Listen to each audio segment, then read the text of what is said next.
my boy. X, what's going on with it, Playboy? How you, man? Man, long time no see. Yeah. Even though I seen you at Walmart a couple of weeks ago. You know what I'm saying? For sure. Shit. What's up with you though, man? You know, another day just wiggling. You know what I'm saying? Staying out the way, trying to make it happen the best way we know how. It's the best way to be. In the way, nigga, in the middle, man, mess it up all the time. Oh, man, look.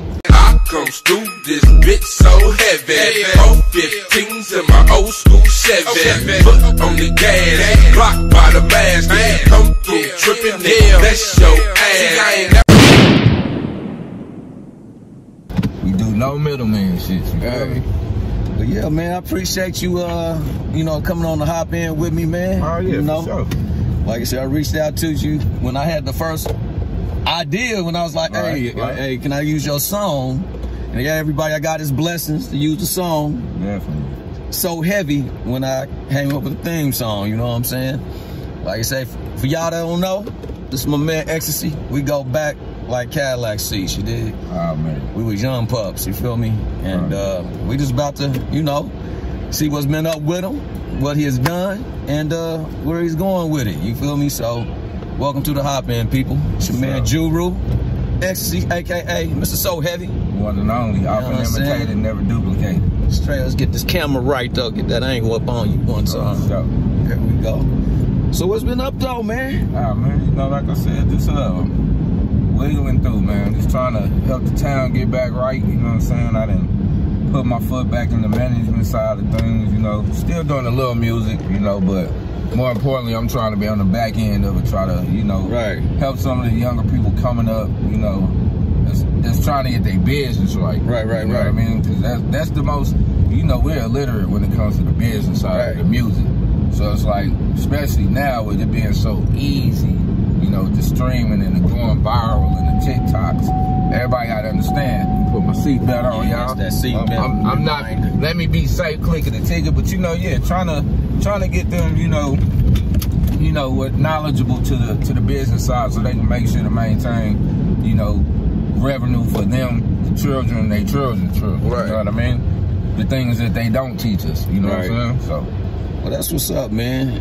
Like I say, man, once again, I want to say I appreciate your time, man. I know everybody got things to do, you know what I'm saying? But, you know, welcome to the Hop In, bro. Yeah, for sure. So, shoot, man, let's just go back, man, because, you know, for those, you know, see, we're a little seasoned in this game, man, but so we go back some years with it. But for those young pups out there now, he had one of the hottest songs in KC hip-hop history, you feel me? You know, you get one of them gems like once every 3 or 4 years coming out of KC that just puts a footprint in the game, and he had one of them things, you feel me?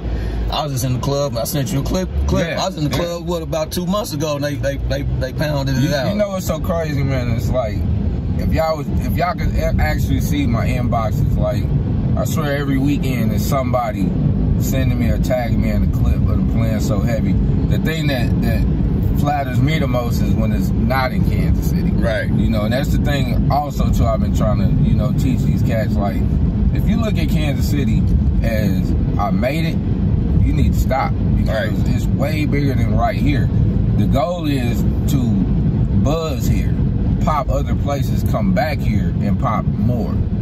Straight up. You know what I mean? And I learned that from, you know, like I said, grinding on the streets and in the clubs and all of that here in the town.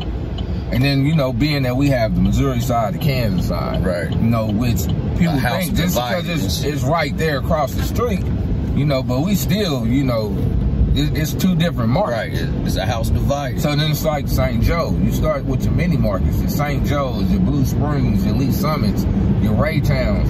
Again, people feel because it's right here in driving distance that it doesn't matter. But you have to understand, you can go to a club in Lee Summit that don't know nothing about Westport. Right. You know what I mean? So it's like they hearing music for the first time. Facts. You know, and then it's like when you think about your genres, like rap, we already know country is the biggest genre of music.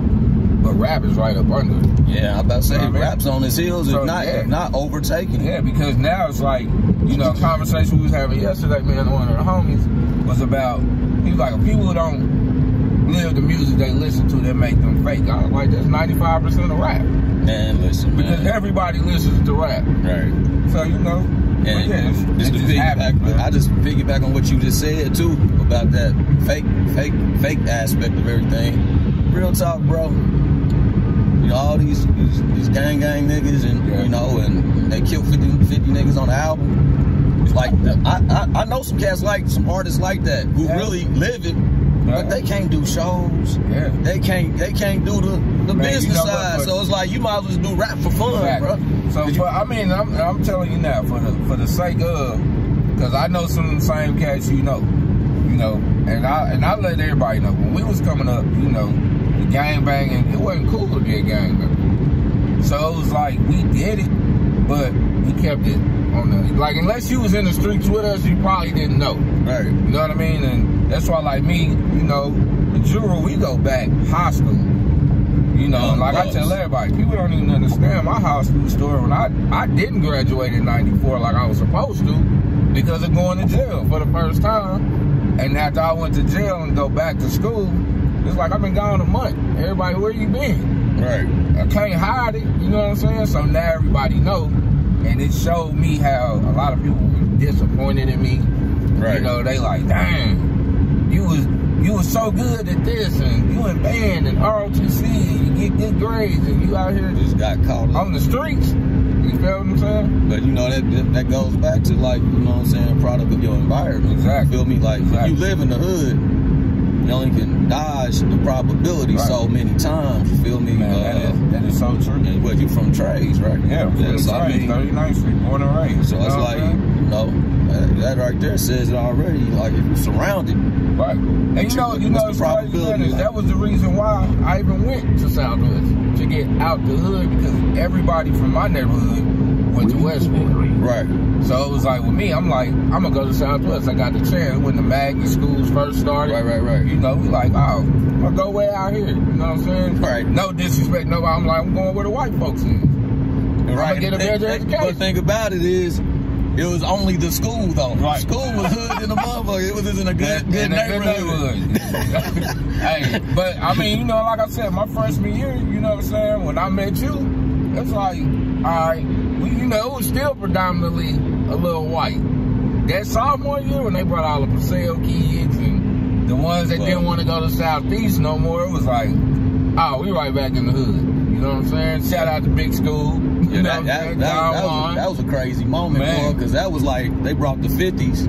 Oh, yeah. And you know, you had Scoop and them, all them, you had them. 57th Street Road Dogs, all that blood gang, yada yada. Right. But then they brought 5-1 from Sale. Yeah. So it was like a clash every day at our school. You feel me? Yeah. Like the news was at our school every day. Like guns getting pulled at lunch and everything. You feel me? It was like, you know, one thing I tell a lot of people, man, and you know, again, not something that I'm proud of, but in the history of gangs and drug dealers and things like that, Southwest breeded some of the biggest ones.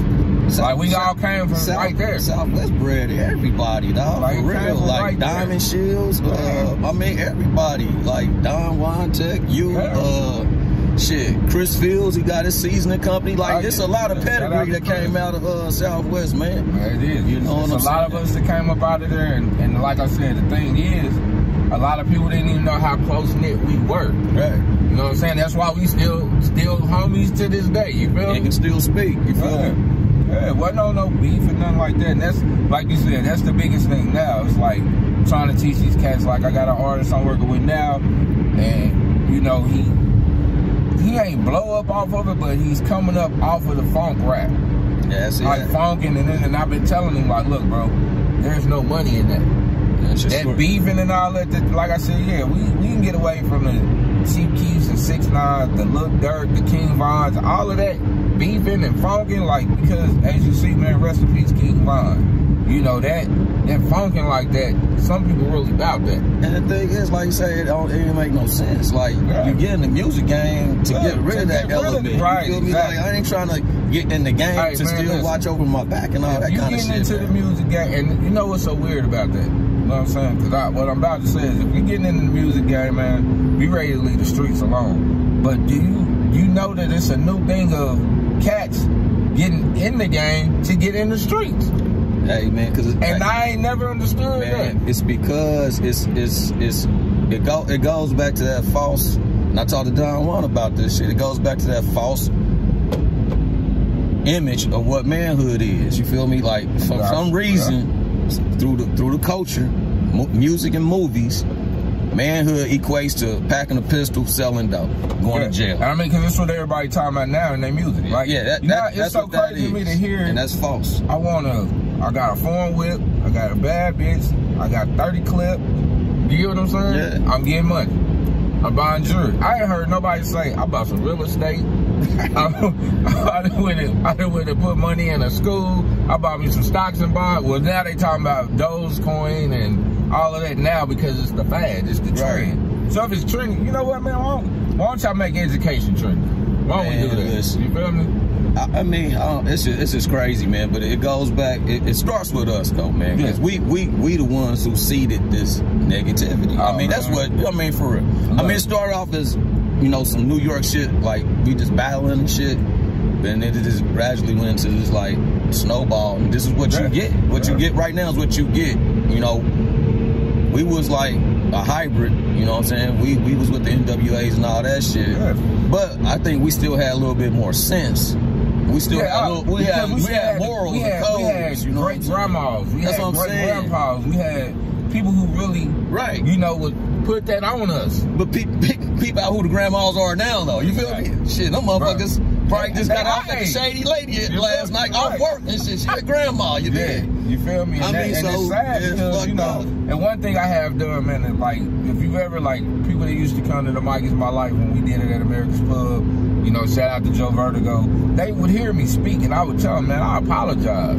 Because we are the ones that made it cool to sag your pants. We made it cool to be a baby mama. We made it cool to be a dope dealer. Right. Because now we didn't idolize it, but guess what? When you riding around and you see somebody that's what we saw with drop top LeBaron and the 5.0s, and it's like, I gotta give me one. That's what we thought was winning. You know what I'm saying? Exactly.